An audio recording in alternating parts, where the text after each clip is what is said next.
rasanya tuh lembut banget. Lembut di liku.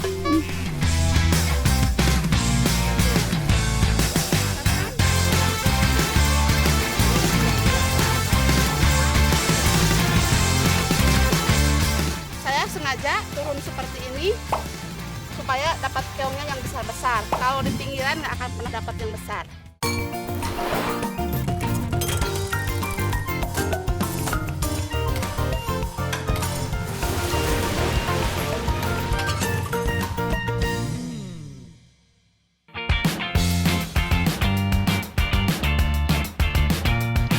Pernah lihat keong emas sebesar ini? Keong emas ukuran monster ini emak dapatkan di sekitar tempat tinggal emak loh. Mau tahu kenapa bisa sebesar ini? Sok gue ikutin petualangan emak. Dapat nih. Hai, assalamualaikum. Hari ini saya sedang berburu keong nih. Mau ikut? Ayo. Kebetulan hari ini ditemani sama bapak. Mana pak? Dapat nggak keongnya? Nih keongnya. Wow, lihat besar banget nih. Ya tuh, besar kan? Wow. Kita masukkan.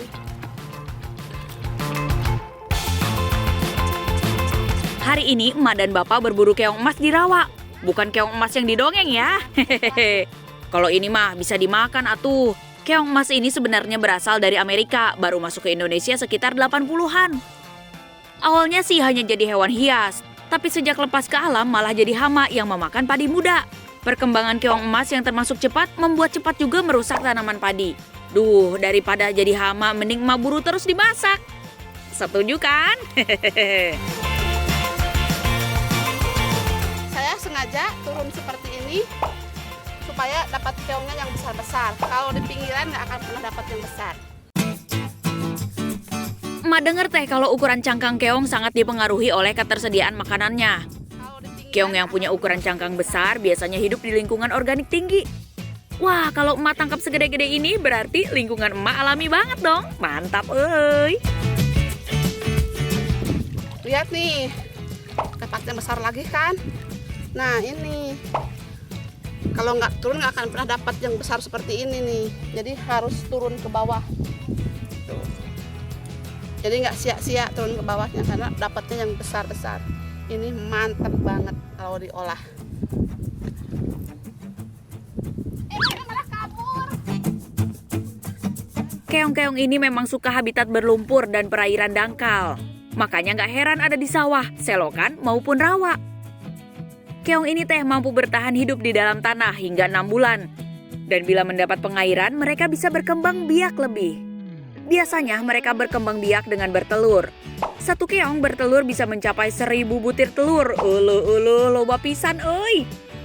Sebagian orang malah memanfaatkan telur keong sebagai kerupuk dan jus sehat karena diduga memiliki kandungan mineral tinggi.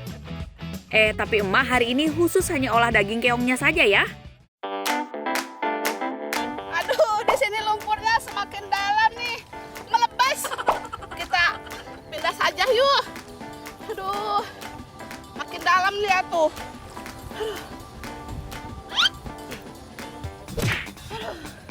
Apa berat sama badan ya? Jadi melebes.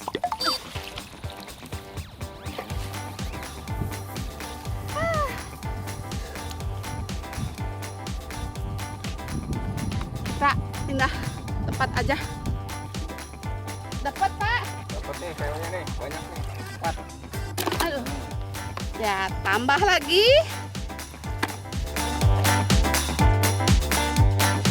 Bapak emak walau tua begini tetap kuat mencari keong. Emak salut. Bapak dapat lagi. Dapat yang besar lagi. Emak nggak mau kalah, emak harus dapat juga. Untungnya lokasi yang di sini tidak terlalu berlumpur. Tapi lagi-lagi yang dapat bapak. Bapak lagi. Kesal pisan. Emak coba lihat di tempat lain ah. Lihat tuh, ada keong tuh.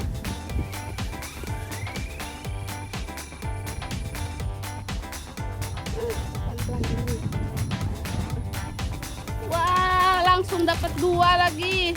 Lihat.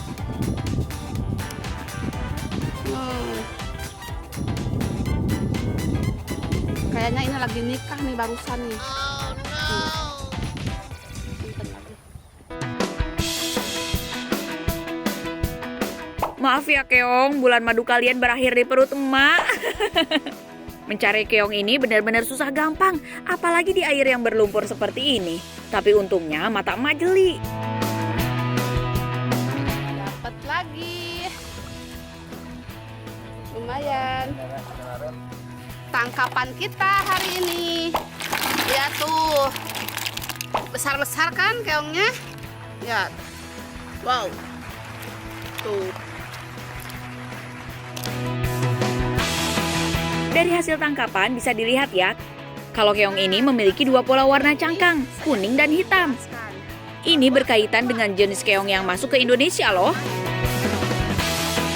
Ada yang bilang katanya keong berwarna kuning ini beracun. Padahal tidak, kalau kita bisa mengolahnya. Tapi kalau disuruh memilih, saya lebih suka keong yang ini. Yang hitam agak kekuningan. Ini rasanya lebih enak. Kalau menurut saya, kenapa saya tidak suka keong yang berwarna kuning seperti ini? Karena ini mah menurut saya agak sedikit pusing. Tapi kedua keong ini rasanya tidak jauh beda, tetap enak kok. Keong-keong ini juga punya manfaat baik loh bagi tubuh, seperti meningkatkan kinerja otak, mengatasi jerawat, menurunkan kolesterol maupun mencegah kanker. Gak salah ya emak nyemplung ke rawa-rawa demi khasiat baik ini. Sekarang emak mau olah keong-keong ini. Mau tahu bagaimana emak mengolahnya? Pantengin terus atuh. Sebelum dimasak akan saya rendam dulu selama 1 malam biar keongnya bersih. Nah, ini udah cukup. Kita biarkan selama 1 malam. Mengolah keong teh nggak bisa asal, ada trik-triknya euy. Banyak orang yang bilang katanya makan keong itu bikin pusing karena mereka belum tahu cara pengolahannya. Nah, caranya kita buang dulu ininya. Nih, ini seperti biji dalamnya. Adanya di kepala keong. Tuh, seperti ini. Kita buang satu persatu ya sampai habis tuh. Supaya tidak pusing, supaya makannya sehat. Ikutin deh cara emak, dijamin gak bikin pusing. Hari ini keongnya mau emak masak jadi serundeng. Karena keongnya akan saya bikin serundeng, jadi akan saya belah seperti ini. Nah, seperti ini nih, supaya meresap bumbunya. Setelah emak potong-potong, emak cuci bersih, kemudian kita ulek deh bumbu-bumbu dapurnya. Kita masukkan ke dalam wajan panas bumbunya, lalu masukkan keong emasnya tadi. Harum euy, lidah emak udah gak sabar makannya. Jangan lupa masukkan garam. Setelah tercampur rata, masukkan kelapa parut dan aduk hingga berwarna kecoklatan seperti ini. Lalu angkat deh ke piring. Gampang kan bikinnya? Masakan emak mah gak pakai ribet. Ini dia, serundeng keongnya sudah jadi. Cantik kan? Bukan hanya daging saja yang bisa diserundeng, keong juga bisa diserundeng. Kalau yang suka dengan keong, kalian bisa menyerundeng seperti ini. Saya akan icip-icip dulu ya. Bismillah.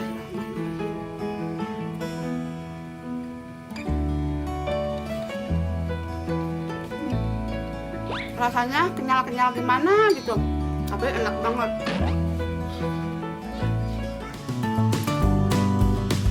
Jerih payah emak mencari keong gak sia-sia ya. Hasilnya mantap manjalita. Lidah emak emang gak salah kalau soal makanan. Tetap ikutin petualangan emak ya. Siapa tahu bisa jadi referensi emak-emak di rumah untuk masak hidangan sehat.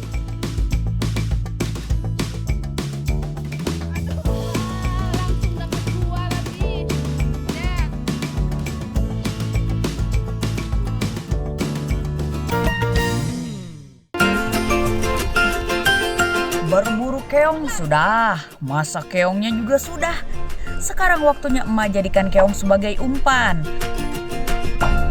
Sadayana baru denger kan? Ada yang tahu nggak kira-kira berburu hewan apa yang pakai umpan keong? Gunakan keong sawah. Keong sawah, ini namanya keong sawah.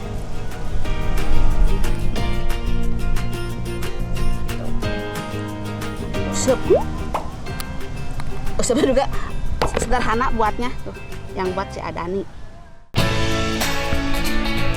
Iya, kepiting air tawar yang jadi buruan emak hari ini. Sadayana pernah berburu kepiting pakai umpan keong? Kalau belum, sok kue ditonton sampai selesai. Dapat 2, lumayan. Dapat 1 lagi. Hasilnya memang nggak mengecewakan. Buktinya ada nih tuh, sebentar saja umpan keongnya berhasil menjerat si kepiting. Modalnya teh gampang banget, Sadayana tinggal cari keong di sawah, lalu buka cangkang keongnya, jadi hanya tersisa dagingnya saja.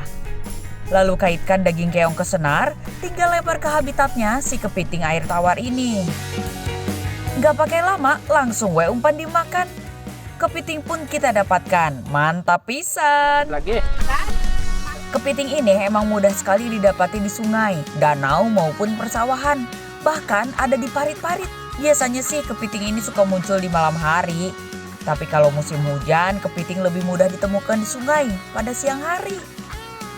Untuk makanannya, si kepiting ini suka sekali makan ikan-ikan kecil, jamur, cacing, plankton, ular air, dan pastinya daging keong. Nah, kalau bedanya kepiting laut dengan kepiting air tawar, mudah sekali tahu perbedaan keduanya. Kalau kepiting laut mah biasanya dominan warna merah, sedang kepiting sungai warnanya kecoklatan seperti tanah sawah. Lihat juga tuh kakinya, kepiting sungai teh punya kaki lebih lancip agar lebih mudah berjalan di daerah lumpur. Mama nih hafal banget ya sama kepiting, soalnya emak juga suka berburu kepiting. Tah, ada nih udah dapat lagi kepitingnya. Emak malah sama sekali belum dapat. Emak iri, emak pengen juga bisa dapat banyak atuh.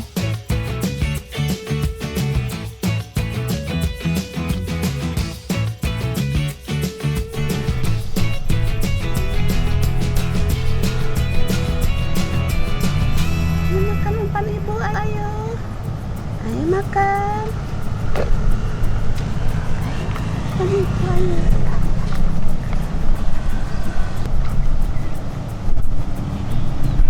Naik.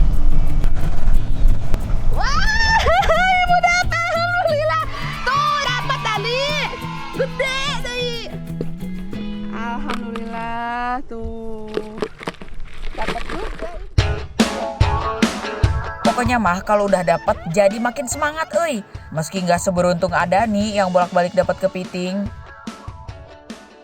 Wah, kalau begini sih bakal pesta kepiting euy, asik. Mau bosan juga atuh makan kerang melulu. Tuh ikan 2 tuh gede tuh. Tuh ikan tuh. Jair. Uluh, dia malah nggak fokus. Kita tuh berburu kepiting atuh, bukan ikan. Ini dapat lagi kamu. Lemparan 3 angka. Iya. Berhasil. Pintar.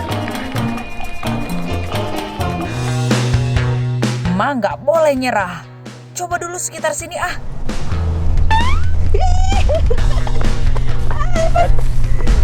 Gede dan itu besar. Kami menghabiskan waktu setengah jam untuk berburu dan hasilnya lumayan loh. Meski kebanyakan buruannya ada nih.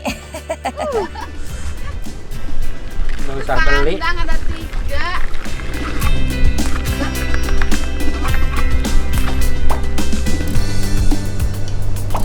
Baru sebentar udah dapat banyak paling. Nah, ini hasil buruan kami. Sebelum diolah ada baiknya dibersihkan dulu kepitingnya ya dengan air bersih agar lumpurnya hilang. Kemudian tinggal masukkan kepiting ke dalam bumbu halus yang sudah ditumis. Jangan lupa ya kepitingnya digoreng dulu sebelum dimasukkan ke bumbu. Tuang santan cair biar menambah gurih rasa masakan. Kalau masakan emak mah nggak usah diragukan lagi, jaminan bikin enak. Ini dia kepiting udah matang. Sekarang tinggal makan sama si Aak. Ayo, Anak. icipin nggak? Oh iya. Bismillahirrahmanirrahim.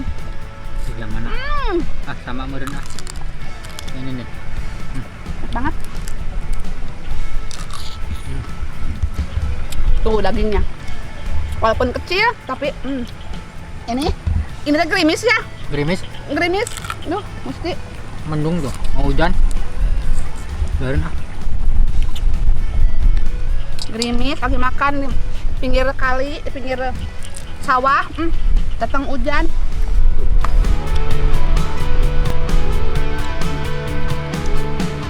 Sayang, haknya kecil ya. Nah, karena si kepitingnya kecil, cangkangnya nggak terlalu keras. Jadi bisa sekalian dimakan, euy. Makan sambil dengerin suara kodok. Meski kecil, tapi kepitingnya punya manfaat besar untuk tubuh, seperti meningkatkan kekebalan tubuh, menjaga kesehatan tulang, dan memperbaiki sel tubuh yang rusak. Mantap surantap! Sekian perburuan kepiting untuk emak hari ini. Yang jadi teringat pengalaman masa kecil berburu kepiting sungai di kampung, sok weh diulangi lagi, nostalgia, biar hati bahagia.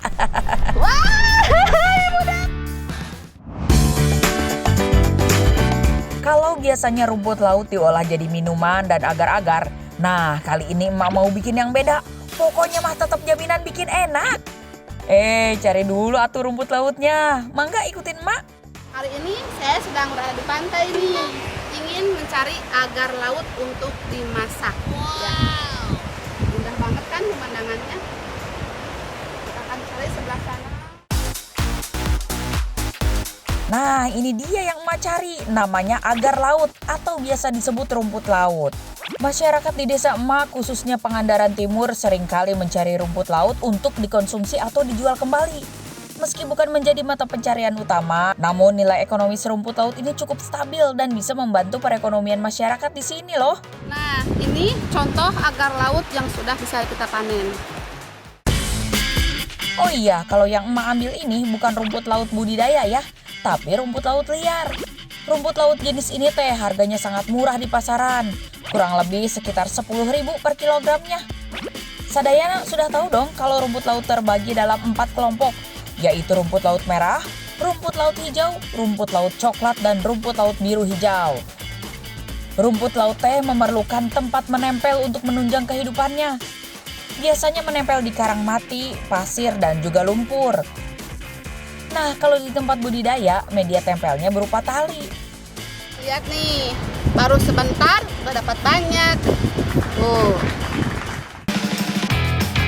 Kalau banyak begini kan, emak jadi resep nanti masaknya. Tapi ini belum bisa dimasak ya. Masih ada proses perendaman selama 1 malam. Nanti di rumah saya akan cuci sampai bersih. Setelah cuci bersih, kita masuk dalam proses perendaman. Dan besoknya bisa langsung kita masak. Direndam semalaman teh biar teksturnya jadi lunak. Jadi biar gampang dimasaknya. Dalam rumput laut ini terdapat banyak zat baik untuk tubuh, seperti karbohidrat, protein, serat, mineral, dan berbagai vitamin lainnya. Makanya nggak heran atuh kalau rumput laut jadi bahan dasar obat-obatan hingga produk kecantikan. Kalau anak zaman sekarang mah sukanya rumput laut kering ya, yang bentuknya lembaran. Aduh, emak lupa namanya. Oh iya, nori, kasih nasi dan ikan, jadi sushi deh. Nah, ini agar yang sudah saya rendam selama 1 malam. Bisa kalian lihat. Ini sudah saya cuci bersih ya. Nah, emak punya trik nih untuk menghilangkan bau amis pada rumput laut. Emak biasa pakai air beras. Iya, rumput lautnya teh direndam lagi, tapi pakai air beras. Sok we atuh ikutin cara emak, dijamin manjur, hilangin bau amisnya. Saya sedang menyiapkan bumbunya terlebih dahulu. Kita potong-potong bumbunya ya. Nah, kita pakai cabai nih supaya pedas, supaya mantep. Sadayana yang nggak suka pedas, ya nggak perlu pakai cabai rawit. Pokoknya mah sesuai selera tuh. Kalau semua bumbu sudah siap, yuk kita tumis bumbunya. Wanginya udah mulai tercium nih. Masukkan rumput lautnya.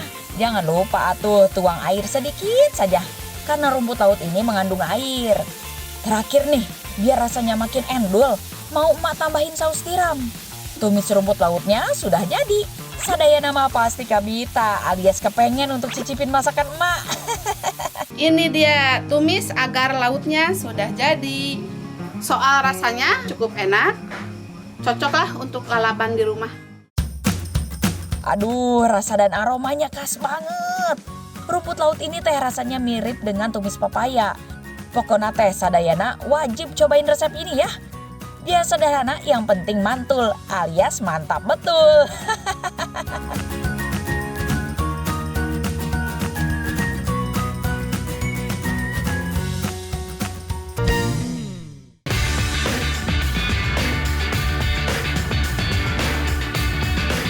Ada yang tahu ini apa? Iya, ini yang namanya landak laut alias bulu babi. Durinya itu loh serem. Dan ukurannya monster alias super besar. Tentu saja bulu babi ini hasil alam dari Laut Pangandaran, tempat tinggal emak.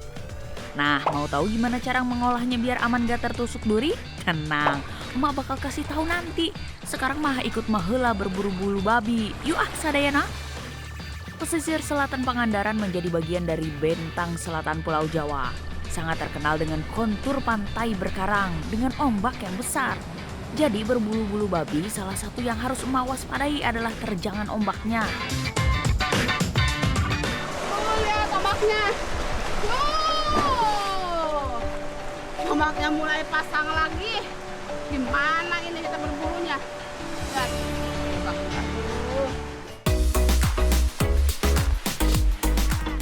Tenang dulu.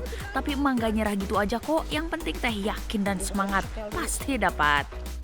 Bulu babi bisa dijumpai di daerah pasang surut air laut hingga kedalaman 5.000 meter. Mau menyelam? Bisa.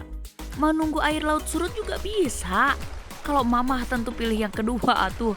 Jadi tinggal pasang mata untuk lihat si hewan berduri yang dicari. Wow. Ini dia yang kita cari, lihat. Tuh, tapi kita harus hati-hati nih. Karena durinya tajam-tajam banget.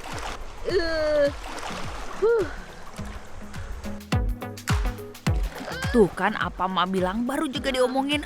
Udah nongol yang dicari. Hewan laut satu ini memang punya rupa yang khas ya sadayana. Tubuhnya yang bulat dan diselimuti duri yang tajam. Karena bulu babinya tajam, keranjangnya nggak kita pakai, takut kena badan. Kita langsung masukkan. Tuh. Ayo kita cari lagi. Emak dengar ada 950 jenis bulu babi di dunia. Loba pisannya. Beragam warna dan beda pula ukuran durinya. Nah, kalau si hitam pekat ini namanya Diadema setosum. Makanannya berupa alga dan partikel organik. Kita nemu lagi. Wah, ini mah kayaknya besar nih. Tapi tetap hati-hati. Durinya. Lihat. Besar banget. Di sini banyak bulu babinya. Di sana. Tapi kita pilih-pilih yang besar saja. Yang kecilnya dibiarkan supaya tunggu dia gede. Kalau semua bulu babi ditangkap, nggak pandang bulu yang besar ataupun yang kecil. Bisa habis deh persediaan bulu babi di sini. Oh iya sadayana, bulu babi seringkali ditemukan di sela-sela karang seperti ini. Untuk mengeluarkannya harus dicongkel, ingat ya, hati-hati jangan sampai tertusuk durinya. Bukan cuma perih, tapi bisa bikin kita demam, Risiko yang emak hadapi hari ini setimpal kok dengan yang didapat, soalnya teh bulu babi termasuk makanan mahal. Sementara emak bisa mendapatkannya dengan gratis. Mantap surantap. Nah, kalau di Indonesia bulu babi bisa dijumpai di banyak perairan, mulai dari pantai selatan Yogyakarta sampai ke perairan di Sulawesi. Nah, karena air laut sudah pasang, ombak pun semakin tinggi. Emak putuskan perburuan emak hari ini selesai. Tinggal masak-masak deh. Untuk bulu babinya sudah dapet, lihat tuh. Besar-besar kan? Ini kalau ombaknya nggak naik, ini dapatnya banyak. Tapi sayang ombaknya keburu naik. Lihat. Ih, lihat tuh sadayana, durinya masih gerak-gerak. Nah, sebenarnya duri yang besar ini tidak begitu tajam, malah yang paling tajam teh duri yang paling kecil ini. Untuk kalian yang ingin memegang bulu babi harus berhati-hati ya. Lihat, karena ini banyak banget duri tajamnya. Tuh, ini kalau udah nancep ke kulit udah susah untuk ngambilnya kita duri ini dari kulit. Emak punya cara untuk mengolah si hewan berduri ini. Untuk membelah tubuhnya, emak siapkan 2 sendok. Jadi biar tangan emak nggak langsung mengenai durinya ini. Ini membelahnya harus dengan tenaga karena agak keras nih.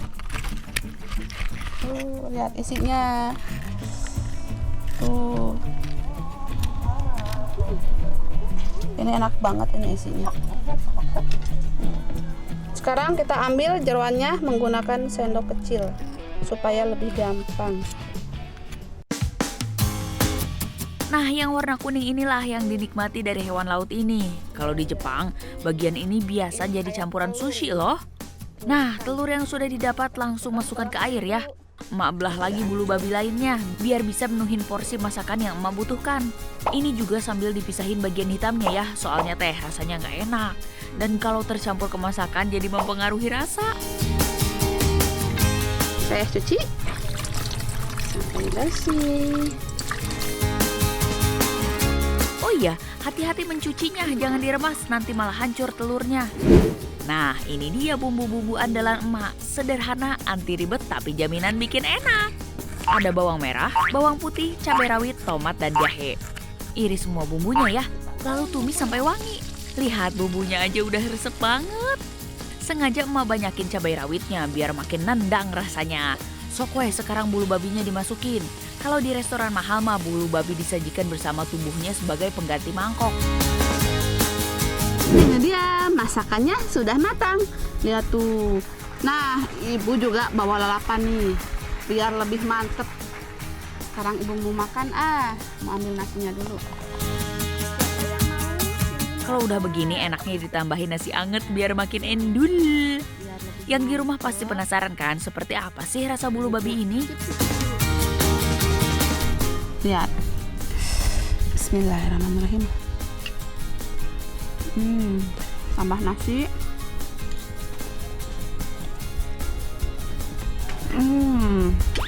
Mantep, pakai kendong. Ini rasanya seperti telur ikan. Ada rasa-rasa gimana gitu. Sampai enaknya tidak bisa bilang apa-apa. Ini enak banget sumpah. Meski penampakannya seram, ternyata bulu babi punya rasa yang sangat enak dan pastinya punya segudang khasiat untuk kesehatan. Kandungan nutrisinya lebih banyak daripada telur. Selain kaya protein, bulu babi juga banyak mengandung vitamin C, jadi bagus untuk meningkatkan kekebalan tubuh. Nggak gampang sakit deh. Kalau udah masuk ke lidah, rasanya tuh lembut banget. Lembut diriku. Bercanda tuh Sadayana. Pokoknya mah emang raos. Udah emak mau lanjutin makannya dulu ya.